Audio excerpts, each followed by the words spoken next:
Olá, boa tarde a todos. Eu estou aqui para dar início à segunda mesa do 10º Encontro Internacional Conexões Itaú Cultural. Eu sou Fernanda Guimarães, eu sou pesquisadora do projeto Conexões há 5 anos, então eu tenho meia década de projeto, o projeto tem uma década. É um prazer estar aqui, realmente, porque aqui, e todo ano, né, nos encontros internacionais, é quando a gente consegue dar uma materialidade e conhecer as pessoas e estimular um diálogo aqui, ao vivo, entre pesquisadores, tradutores, editores, escritores, todo mundo que faz a literatura brasileira fora do Brasil. Então, nós, eu, Rita, Felipe, João César, Claudinei, a equipe de inovação, todo mundo que está do outro lado do banco de dados, né, é ótimo para a gente poder estar aqui e ver na plateia e aqui conversando muitos dos nossos mapeados. Então, essa aqui é a segunda mesa. Nós convidamos 3 dos nossos mapeados para falar sobre o tema literatura e outras artes, ensino e pesquisa em chave comparada. E, infelizmente, eu queria avisar que há uma mudança no programa, que o Peter Schultz não estará aqui conosco, ele teve um problema e teve que voltar para a Alemanha às pressas, mas nós conseguimos remanejar a mesa, de maneira que a reflexão vai se configurar de alguma forma, mas eu acho que sem prejuízo para os nossos debates de hoje, tenho certeza. Então, antes de apresentar rapidamente os convidados, eu queria só falar um pouco do projeto, do que nos traz aqui essa mesa.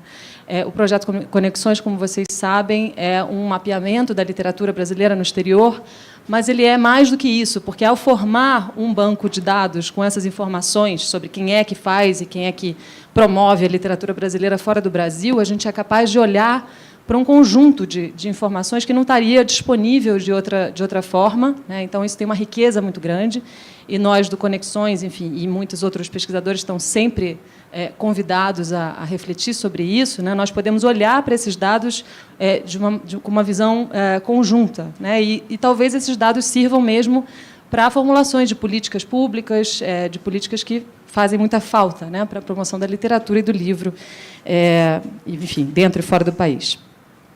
Então, nós temos, assim, claro, a ambição de sempre ampliar o número de mapeados, né? Então, a gente não fala de uma totalidade de todas as pessoas que trabalham com literatura brasileira fora do Brasil, mas, nesse conjunto de quase 350 pessoas, já são 350 pessoas, ainda falta uma atualização no banco de dados, então a gente já chegou nesse número, já vai passar desse número, já é possível promover certas questões, né? Reflexões, debates, enfim. Então, eu vou fazer uma breve apresentação de cada um, vou convidar aqui a compor a mesa o Dário Borim, a Lídia Santos e o Saulo Neiva. Em nome do projeto Conexões Itaú Cultural,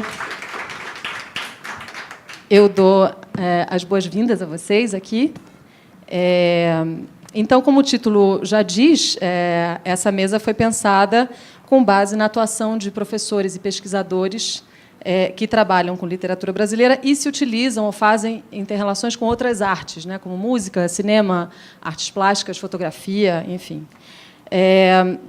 Para começar a reflexão, eu vou passar a palavra para os nossos convidados. Eu vou passar, então, para a Lídia Santos, também das nossas primeiras mapeadas do Conexões, que é escritora, professora e pesquisadora, lecionou na Universidade de Yale e no Centro de Pós-Graduação da Universidade da Cidade de Nova York, nos Estados Unidos. É autora de Tropical Kitsch, Mass Media in Latin American Art and Literature, de 2006, e, mais recentemente, de Diários da Patinete, Sem um Pé, em Nova York, editado em 2015. Por favor, Lídia. Boa noite a todos. Eu, em primeiro lugar, quero agradecer a todos que fazem esse belíssimo trabalho, que está completando 10 anos, especialmente na figura do Felipe Lindoso, que me mandou o convite, meu Deus. Meu Deus, que horror foi isso! João César. João César, que conheço desde menino, desculpe. Conheci ele ainda estudante da UERJ, o nome me falhou.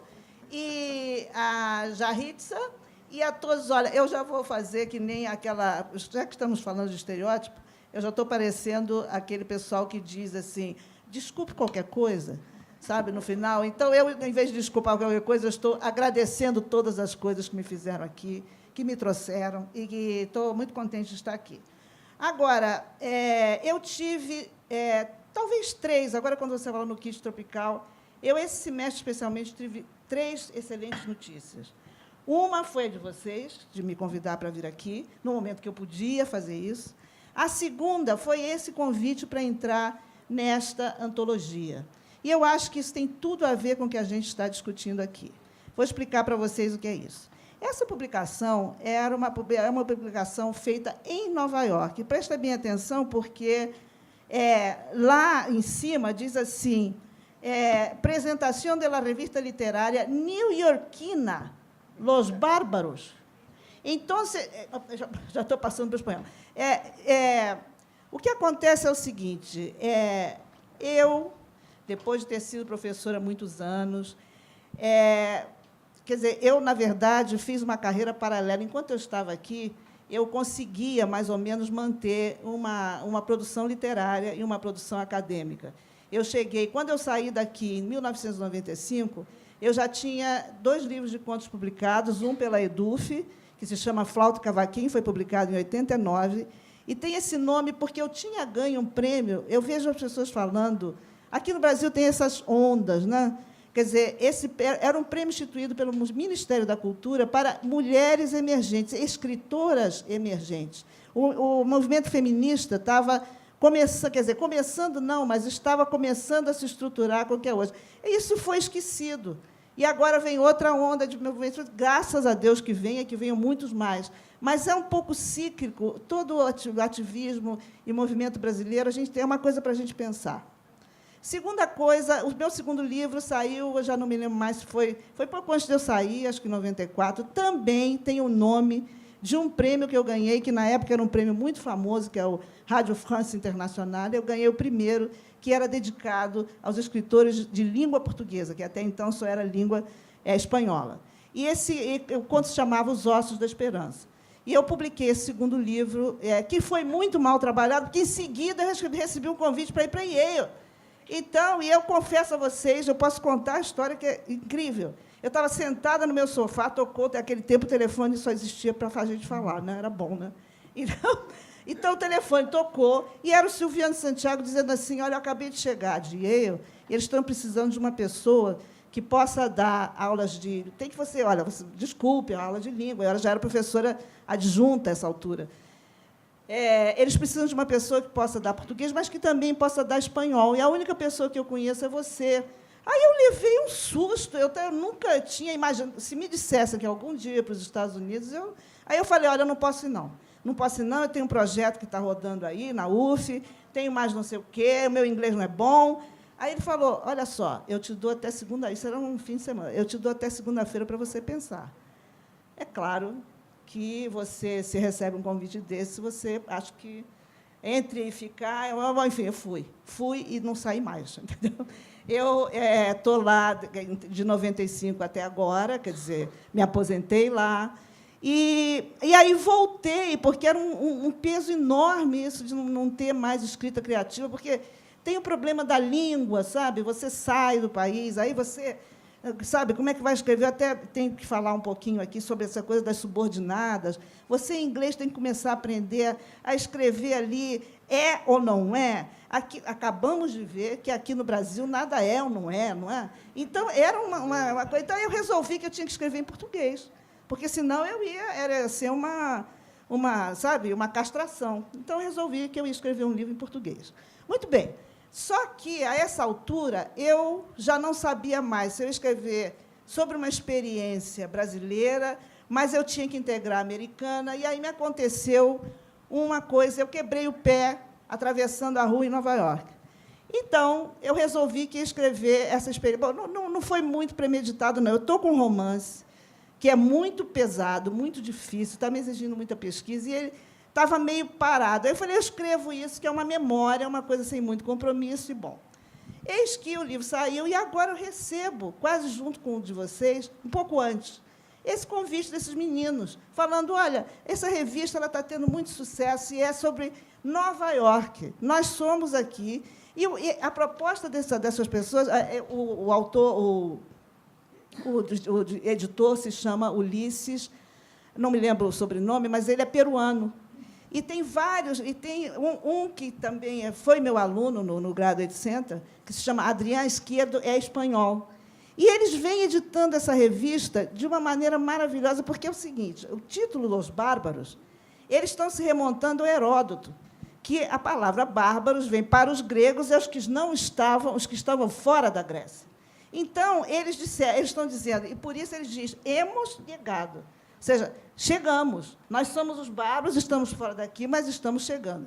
A ideia da revista é muito sofisticada. Eles, na verdade, estão trabalhando com um diálogo do Alfonso Reyes e do Borges sobre isso. Quer dizer, nós, na verdade, somos pessoas que falamos espanhol, mas fomos formados na cultura ocidental também. Então, eu achei assim muito interessante, aceitei no ato, e eles levaram alguns capítulos deste livro, que é o livro que resultou dessa experiência, que eu vou mostrar um pouquinho agora aqui para vocês. E o livro ainda não vai ser lançado agora, sexta-feira, nessa livraria, em Manhattan, que é uma livraria muito boa, que tem num ponto muito bom de Manhattan, e vão fazer leituras. Eu vou ter uma pessoa lá que vai ler o texto em português, me representando, e tem o tradutor.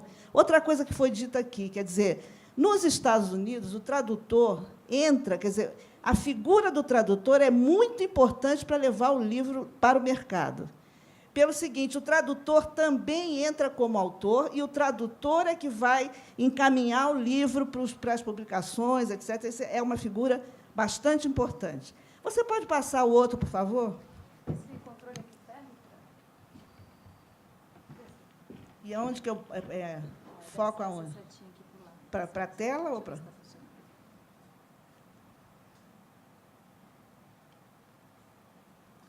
Bom, então, aqui estão os nomes, né, de todos, eles puseram até, porque eu sempre uso Lídia Santos e tal. Essa moça que está acima do meu nome foi minha aluna, é uma poeta.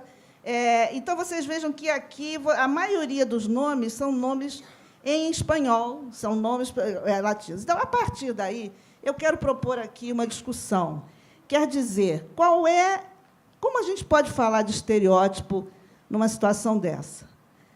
Eu vejo aqui muita reclamação, e que é verdade, de que um dos problemas de você ensinar literatura brasileira fora do Brasil, eu não conheço os outros países, estou falando dos Estados Unidos, é que os programas de português, em geral, estão inseridos dentro de programas de espanhol e português, Department of Spanish, sempre português, and português.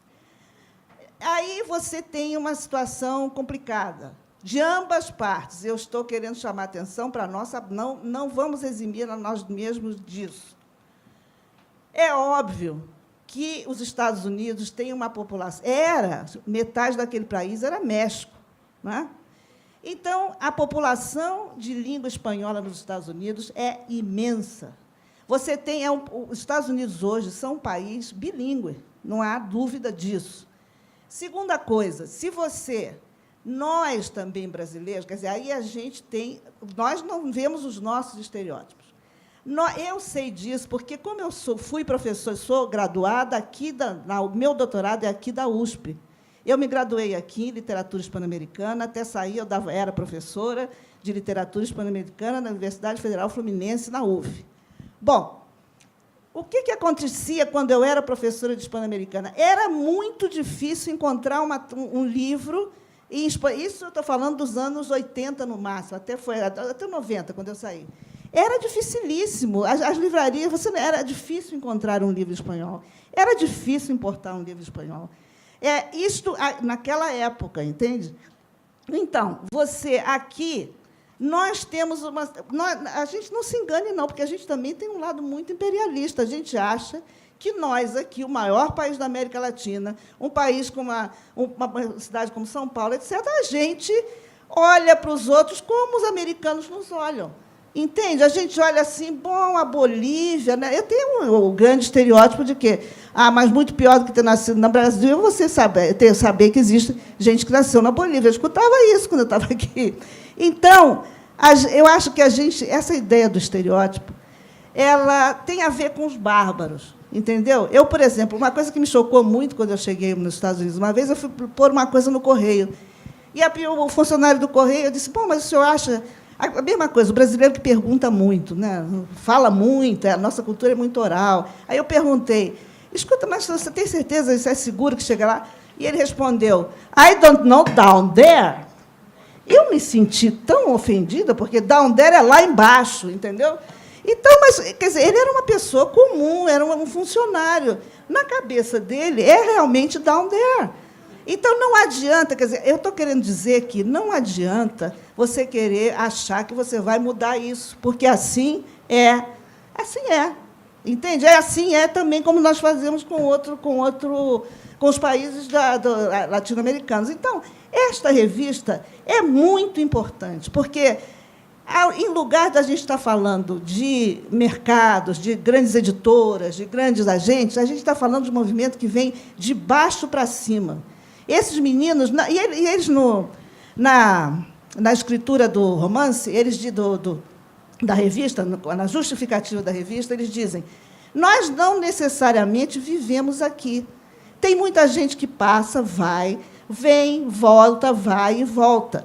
Essa é a terceira coisa que eu queria falar a respeito do estereótipo. Será que, nesse mundo que nós vivemos hoje, nós podemos falar de uma literatura puramente nacional? Como é que a gente trata pessoas como eu? Eu vivo lá, e hoje a minha vida eu divido a minha vida entre Nova York e Rio de Janeiro, que é a cidade onde eu nasci, a cidade onde eu tenho a maioria dos meus velhos amigos e que eu adoro estar. Então, eu, quando escrevo, eu também já não posso escrever mais sobre o Brasil, porque a minha realidade já tem a outra metida no meio, está entendendo? E tem um número enorme de gente que está fazendo isto. Agora, o PEN Clube de Nova York está com uma diretoria muito boa agora. Depois do Trump, eu estou falando isso no contexto de Trump. A gente tem que pensar tudo isso nesse contexto. E saiu uma revista que era um encontro como esse, mais ou menos, de escritores estrangeiros que estavam em Nova York. E, afinal, tinha, por exemplo, Valéria Valenzuela, Luizelli, que está fazendo muito sucesso, que escreveu um bom texto, mas começava com o Apaia. O Apaia é um professor de filosofia e, acho que literatura, alguma coisa, da Universidade de Princeton. E ele diz assim, o tema era expa. Então, ele começava dizendo, olha, uma vez me contaram uma história que que ele é filho, tem que dizer, o Apaia é filho de a mãe dele era inglesa e o pai era de Gana, os dois da alta elite de Gana. Não, quer dizer, a mãe foi viver com o pai dele em Gana. Então, é uma pessoa que está transitando em dois mundos desde que nasceu. E ele diz, olha, a pessoa perguntou qual era a diferença entre um expat e um missionário. E eu não me lembro da resposta. Então, é uma coisa um pouco assim, quer dizer, coisas, por exemplo, tem uma antropóloga chamada Maxine Margolis, que escreveu um livro sobre a comunidade brasileira em Nova York. E ela disse que o mais estranho era que o brasileiro jamais diz que é imigrante. Ou você pergunta para mim, eu entrevistava a pessoa e dizia, puxa, mas você já está há 20 anos aqui, eu perguntava, você é imigrante? Há quanto tempo você imigrou? E o brasileiro respondia, eu não sou imigrante, não. Ele disse, mas espera aí, você está aqui há 20 anos? Não, eu estou ficando aqui. Eu não sou imigrante. Quer dizer, Então, todas essas coisas vão dizendo sobre nós. Nós somos um país que, como os Estados Unidos, construiu o seu imaginário como um paraíso em que todo mundo quer vir, que é um lugar maravilhoso. Então, quem sai também se sente punido, que foi aquela pessoa que não conseguiu ter esse amor pelo país. Não sei, estou extrapolando, eu não vou querer aqui, não sou cientista social, não sou antropóloga, mas tem esse lado. Quer dizer, eu queria falar um pouco sobre isso, quer dizer, que estereótipo é esse? Quem é que cria esse estereótipo? Quais são? Quantas palavras, quantas coisas cabem nesse estereótipo? Não vou me alongar mais, vou deixar isso na cabeça de vocês e vou passar para o meu livro, que aí tem um pouco que ver com essa questão da literatura e outras artes. Você pode, por favor, passar o outro? A última coisa. O controle. Ah, aqui? O verde? Como é? Tem uma setinha. Ih, eu acho que eu desliguei. Aí. Então, esse é o meu livro. Como vocês podem ver, é um livro para adultos ilustrado. Esse livro foi muito pensado. Ele tem uma aparência de frivolidade até, entende? Mas essa aqui é Judith Malina e o Julian Beck, que foram presos em Ouro Preto durante a ditadura militar. Esse é o Bob Dylan. Bom, enfim, vai passar um pouquinho só para vocês verem. Foi o seguinte, quando eu estava escrevendo o livro, eu vi que eu ia estar lidando com estereótipo. Eu ia estar falando de Nova York, eu, brasileira, falando de Nova York. E também percebi, se eu estava escrevendo, os brasileiros não tinham nenhuma obrigação de saber sobre Nova York. Então, eu queria ilustrar o livro, achei que... E também, dentro disso, tinha uma outra questão que era, na época da internet, em que ninguém consegue concentrar mais, a imagem é uma coisa que faz parte... A literatura não é mais puro texto. A literatura tem que ter também alguma coisa para ilustrar. Então, eu tive a felicidade de encontrar o Bruno Liberati, que é uma pessoa inteligentíssima, que é um grande intelectual. E o Bruno disse para mim assim, olha, eu vou fazer um desenho vazado, porque o importante é o seu texto. Se eu fizer um desenho muito elaborado, com muito detalhe, o seu texto perde. Então, nós vamos trabalhar juntos. E é bom. Aí, quando ele levou o livro, leu todinho e saiu. Esses não são todos as ilustrações, não são todas elas. Eu selecionei algumas para colocar aí. Bom, então, eu acho... A segunda coisa que eu quero trazer aqui nessa mesa eu acho que a literatura tem perdido... Esse livro foi escrito com uma certa irritação por uma coisa, pelo excesso de biografia, pelo excesso de autobiografia, pelo excesso de... Enfim, porque é o seguinte, eu hoje transito bem, conheço bem as duas literaturas. Por exemplo, John Didion escreveu um livro. Primeiro, meu marido morreu. Segundo, minha filha morreu.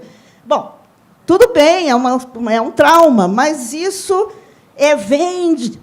isso me preocupava. Outra coisa seria essa... Quando eu cheguei nos Estados Unidos, a moda era o testemunho, né? Era uma escrita política, cultural studies e tal. Eu, pessoalmente, acho que nós perdemos muito. Nós que escrevemos, nós que somos artistas da palavra. Porque a literatura e qualquer arte ela é feita com imaginação. É isso que faz dela arte. Você tem que imaginar, você tem que inventar, você tem que... Sabe? Então, eu estou fazendo, com a minha literatura, uma tentativa de voltar a uma certa... Não que eu queira, não é realismo maravilhoso, não é nada disso, mas uma certa arte. Eu aprendo mais, juro a vocês, quer dizer, eu não descarto, eu agradeço imensamente toda a minha formação acadêmica, que me deu uma formação... que aprendi muito, eu refleti mais, mas na minha escrita não me serve, porque não é isso. Quando você está escrevendo, você precisa de alguém. Eu, por exemplo, vou ao museu.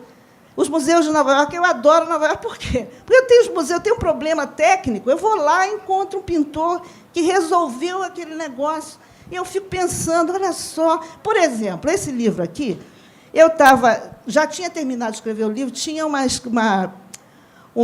artista do Texas, que apresentou. Quando eu li a descrição, eu disse, isso é o meu livro, que coisa incrível. Aí eu fui lá, era o seguinte, aquela atriz, como é que se chama aquela atriz que é casada com um dos Coen, dos irmãos Coen, que é uma excelente atriz, ela fez uma peça, um ato só, dessa história que essa artista contava, que era o seguinte, ela contava, esse livro conta, o meu livro, conta o seguinte, alguém quebrou uma perna e recebeu uma patinete ortopédica. Só que essa pessoa estava chegando em Nova York e queria conhecer Nova York. Então, o livro é um passeio por Nova York em cima dessa patinete.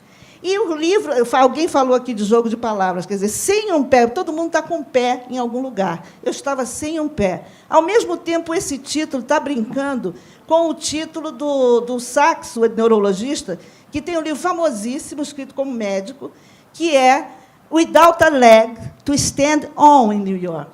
Então, eu fiz, quando eu traduzia, a tradução do livro é Scooter Diaries, Without a Leg, to Stand On in New York. Então, eu estou dialogando com o Sachs, eu estou dialogando com o David Byrne, que tem um livro chamado Diários da Bicicleta. Então, o livro parece simples, mas ele tem muito diálogo com uma porção de coisas. E, no fim, eu vi que eu também era bastante professora, aí fiz umas notas, só que as notas não têm nada de sérias, são sérias, mas não obedecem às normas técnicas, etc., por exemplo. Né? Bom, então, esse é mais ou menos o que eu penso sobre estereótipo, sobre literatura e outras artes. Queria dizer, por exemplo, como, na literatura brasileira, a gente tem os grandes momentos da literatura brasileira, são aqueles em que ela andou junto com as outras artes. Por exemplo, quando se estava construindo Brasília, o que a gente teve? Poesia concreta, a gente teve um montão de outras coisas que foram feitas no bojo de uma criação, vários artistas trabalhando a mesma coisa. A outra é a Tropicália. Quer dizer, você tem várias outras, teatro, música, cinema, todo mundo trabalhando junto. Eu acabo de chegar do Nordeste, Recife hoje é um laboratório. Tem um rapaz, o Jonathan Andrade, ele estava com uma exposição no New Museum, mostrou um filme belíssimo no Whitney, Whitney, onde era o antigo... que é agora o Museu Metropolitan, que está no antigo prédio do Whitney. E ele mostrou um filme maravilhoso em cima das cavalgadas, que nós vimos, passamos em Ilhéus, estava lá o pessoal preparando a cavalgada, e ele pegou aquilo que é uma coisa comum na cidade, fez um discurso belíssimo, um brilhante artista plástico. E o que tem em Recife hoje? Tem isso, tem cinema, tem gente fazendo literatura. Então, a gente, eu acho, que tem que... Essa ligação entre literatura e outras artes é muito importante. Pois acho que eu já falei muito, vou passar a palavra a outra pessoa. Muito obrigada. Obrigada, Lídia.